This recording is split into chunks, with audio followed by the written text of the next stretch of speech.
Hi, my name is Joop, helping you to achieve more in business and career. And let's say you've been approached by a recruiter, he or she told you a bit more about an opportunity and you were interested enough to go for a meeting with their client. In this video, I will help you to make the best impression possible by making good use of your recruiter during the preparation and to be well prepared to make a proper assessment whether or not this position could significantly improve your current situation.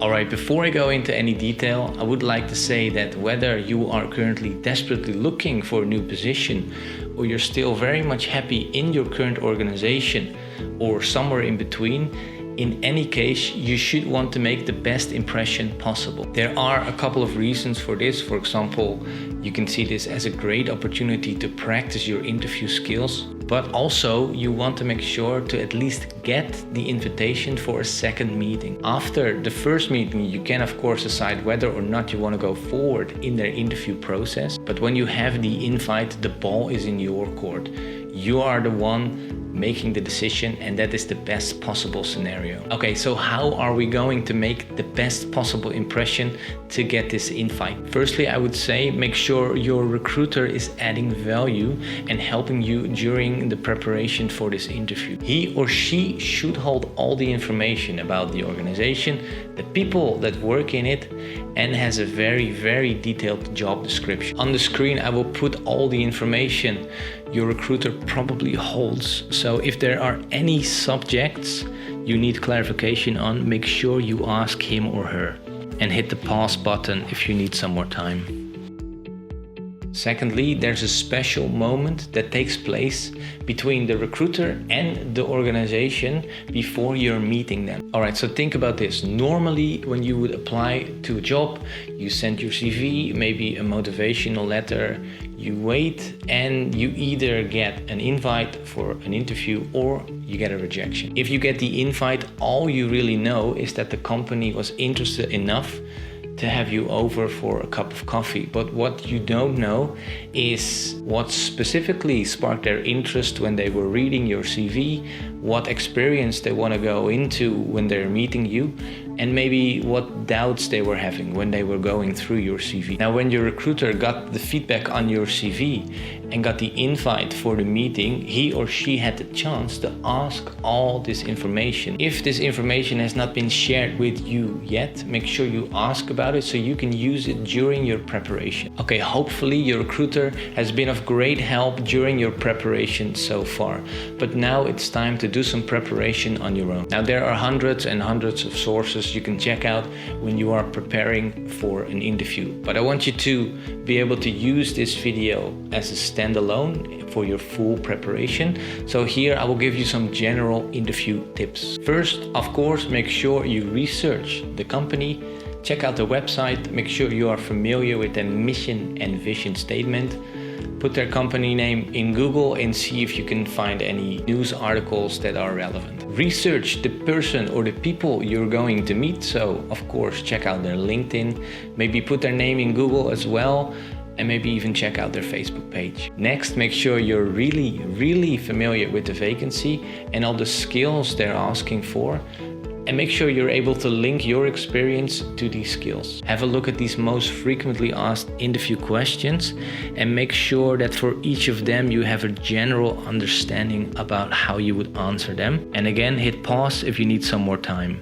Okay, moving on, make sure you know your CV by heart, and for every experience, every employer, make sure you're able to give a short summary about the tasks you had and your responsibilities. And for this, you can use the so-called STAR method.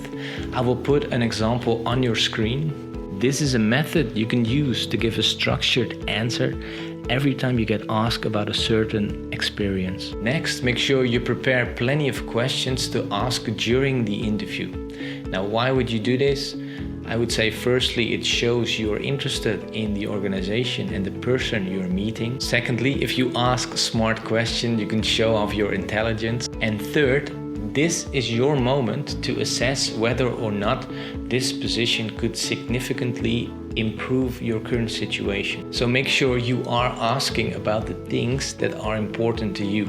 For example, if there are certain things you're missing in your current role, make sure you go into this. To inspire you, I will put some examples onto your screen. What I would like to add to this is make sure you know your audience. So obviously you would ask different questions to a CEO than, for example, a team manager. On a practical note, make sure you leave on time, put the number of the person you're meeting in your phone, bring your CV, bring the vacancy, and bring a notepad.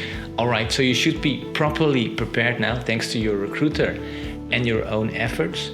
Here are some general tips you can use during the actual meeting. Firstly, immediately start on a positive note.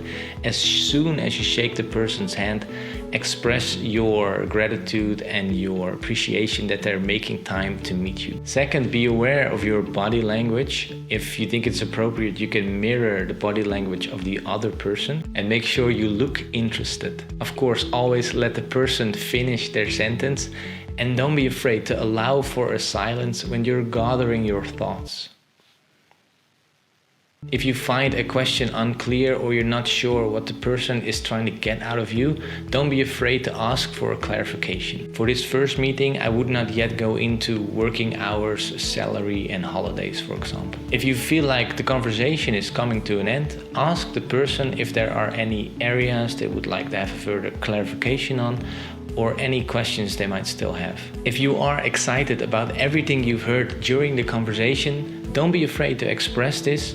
Again, thank the person for their time and say you will be awaiting their feedback through the recruiter. All right, so the meeting is over. Hopefully everything went well. Now your recruiter comes back onto the scene, and preferably as soon as possible, because of course they are curious about how the conversation went and he or she wants to get your initial thoughts, but also because most likely your recruiter will have a quick conversation with the organization shortly after your meeting. And if you and your recruiter at this point haven't spoken yet, they can see this as a lack of interest and excitement. Also, if you have spoken, this is a great opportunity for your recruiter to help you out, to give any additional information you forgot to mention or certain things you meant to say differently. If your recruiter, like myself, is working with a feedback form, make sure to fill this in within 24 hours. Not only is this a great tool for yourself to put your initial thoughts in writing, also if your recruiter thinks it will add any value, they can decide to share this with their client, and it could help increase the probability for you getting another invitation or even an offer. One final tip: if you have the mobile number of the person you've met that day